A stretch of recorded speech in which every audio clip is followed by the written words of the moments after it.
Hello, Sandra Mason here, and I just wanted to take a second to talk about pronouns. For me, this is an area that gets really murky really quickly. There's no one pronoun that I want to be called exclusively. I am they and them on Facebook, gender neutral, but I really don't like going by gender neutral pronouns because it makes it sound like there's more than one of me. And when I say that I'm multiple genders, I've had a lot of people think that there's more than one of me. So by saying they and them, I feel like that just kind of reinforces their idea of what being gender fluid is. So most of the time I do go by female pronouns, given the fact that I am a biological female. Um, but a lot of the time I don't want to be called female pronouns. I do want to be called female pronouns when I am in a romantic relationship. I'm pretty solid on that one because I am a lesbian. So I want to go by female pronouns and my female name when it comes to romance.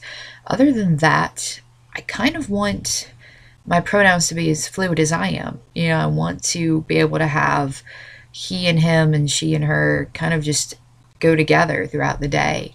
Just to have a stranger stop and say, "Excuse me, sir."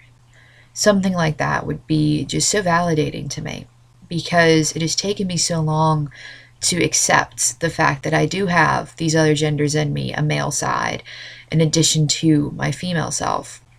And if someone calls me those pronouns, it makes me feel like they're reinforcing the fact that I have arrived, that my male self is out in the light of day, that it exists, it's there, it's real, it's concrete.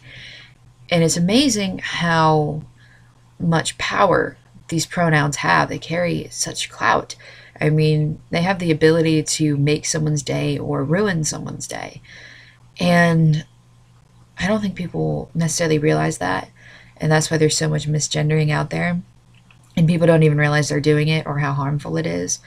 So, my goal is, when it comes to my pronouns, to stand up for myself a little bit more and correct people that if someone calls me ma'am or she and her, if I'm feeling in that moment that it hurts, which it does, for me to stop and say, no, it's sir, it's he, it's him, it's bro, it's not she.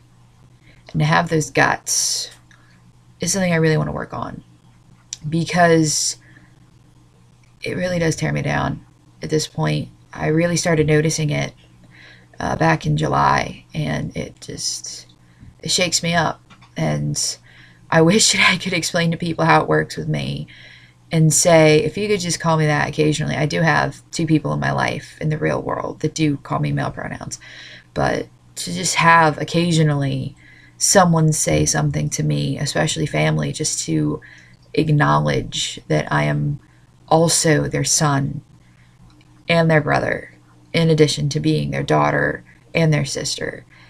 Because sometimes it feels like they purposely skip over that part and don't want to call me those, almost as if they're denying that side of myself. And it's probably in my head, more than likely, but just to have them do that would be amazing. And to ask them to do that is what I need to do, to take that initiative.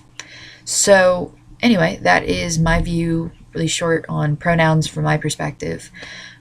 I know it's a murky area for a lot of people that's really hard to deal with in a lot of ways. And it'll be interesting to see how the world evolves, and maybe someday it won't mean so much, which would be awesome. And I hope I'm around to see it. So thank you for watching. You guys have a good one, and I will catch you later.